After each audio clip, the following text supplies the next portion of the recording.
விடுதலை சிறுத்தைகள் கட்சியின் தலைவர் திருமாவளவன் சென்னை அசோக் நகரில் உள்ள அலுவலகத்தில் செய்தியாளர்களை சந்தித்து வருகிறார். அந்த நேரடி காட்சிகளை பார்க்கலாம். பொது சிவில் சட்டத்திற்கு பாஜக கொண்டு வருவதாக தெரிவித்திருக்கிறது. இதற்கு காங்கிரஸ் எதிர்ப்பு தெரிவித்திருக்கிறது. ஆனால் அதே கட்சியில் உள்ள அகில இந்திய செய்தி தொடர்பாளர் குஷ்பு ஆதரவு தெரிவித்திருக்கிறார். காங்கிரஸ் கட்சியில் பொது சிவில் சட்டத்திற்கு ஆதரவான ஒரு கருத்தை நடிகை குஷ்பு அவர்கள் அறிவித்திருக்கிறார் என்பது உள்ளபடியே அதிர்ச்சி அளிக்கிறது. அவருக்கு சொல்லப்பட்டிருக்கிற தகவல்கள் தவறானதாக இருக்கக்கூடும் என்று நான் கருதுகிறேன்.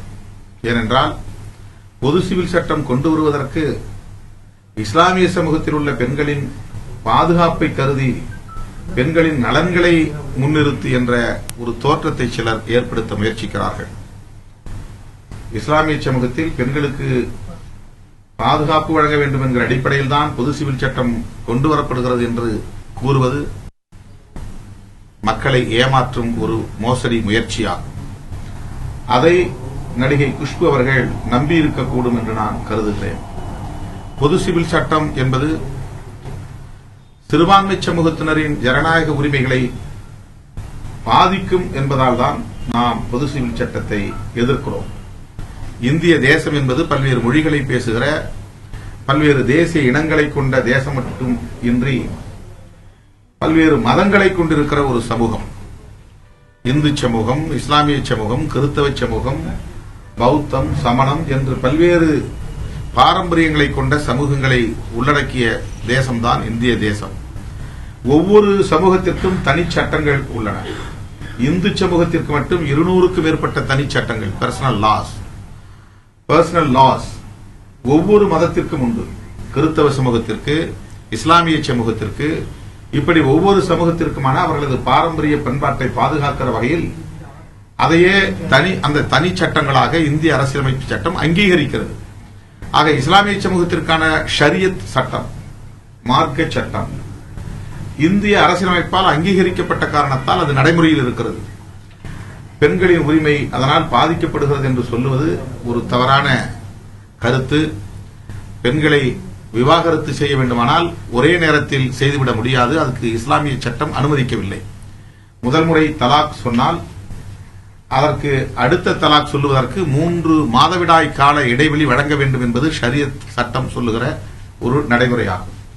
3 மாதவிடாய் காலத்தில் அவர்கள் சேர்ந்து வாழ்வதற்கும் ஷரியத் சட்டம் அனுமதிக்கிறது. அதன் பின்னர் அவர்களால் சேர்ந்து வாழ முடியாத நிலை ஏற்படுகிற போது 2வது தலாக் சொல்லலாம். அதற்கு பிறகு 3 மாதவிடாய் காலம் இடைவெளி வழங்கப்படுகிறது. இப்படி 3 முறை தலாக் சொல்லுகிற 9 மாத காலம் அவர்களுக்கு வாய்ப்பு வழங்கப்படுகிறது. இதில் எந்த வகையிலும் இஸ்லாமிய பெண்களின் உரிமைகள் பறிக்கப்படும் என்பதற்கு வாய்ப்பே இல்லை. எனவே ஒரு தவறான தோற்றத்தை சில மதவாத சக்திகள் இங்கே உருவாக்க முயற்சிக்கிறார்கள். உண்மையில் அவர்கள் பொது சிவில் சட்டத்தை கொண்டு வருவதற்காக அல்ல, உத்தரப்பிரதேசத்தில் நடைபெறவிருக்கிற வட இந்திய மாநிலங்களில் நடைபெறவிருக்கிற சட்டப்பேரவை தேர்தலில் அரசியல் ஆதாயம் தேடுவதற்காக இந்த முயற்சியில் இறங்கியிருக்கிறார்கள். பொது சிவில் சட்டத்தை அவ்வளவு எளிதாக இங்கே கொண்டு வந்துவிட முடியாது.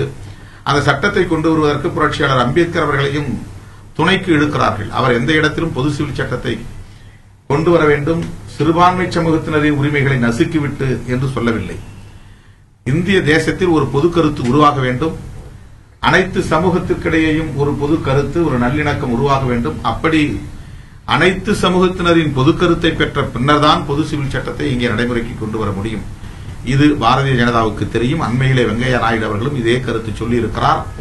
ஆனால் அம்பேத்கர் அவர்களே பொது சிவில் சட்டத்திற்கு ஆதரவாக இருந்தார் என்ற ஒரு தோற்றத்தை இங்கே ஏற்படுத்த முயற்சிக்கிறார்கள். அதுவும் தவறு என்பதை விடுதலை சிறுத்தைகள் இந்த நேரத்தில் சுட்டிக்காட்டுகிறது.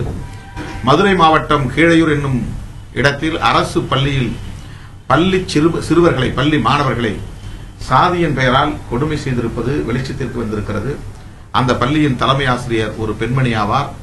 அவர் தலித் பள்ளி சிறுவர்களை கழிப்பறைகளை சுத்தம் செய்யவும், வகுப்பறைகளை கூட்டவும், இப்படிப்பட்ட வேலைகளை செய்யும்படி நிர்பந்திப்பது தெரிய வந்திருக்கிறது. காவல்துறையிடம் புகார் கொடுத்தும் மாவட்ட ஆட்சியாளரிடத்திலே புகார் கொடுத்தும் எந்த நடவடிக்கையும் இல்லை என்கிற நிலையில் மதுரை கிளை உயர்நீதிமன்றத்திலே வழக்கு தொடுக்க பெற்று அது விசாரிக்கப்பட்ட நிலையிலும் வழக்கை விசாரித்த நீதிபதி அவர்கள் தண்டனை வழங்குவதற்கு பதிலாக அறிவுரை வழங்கி அனுப்பியிருக்கிறார்.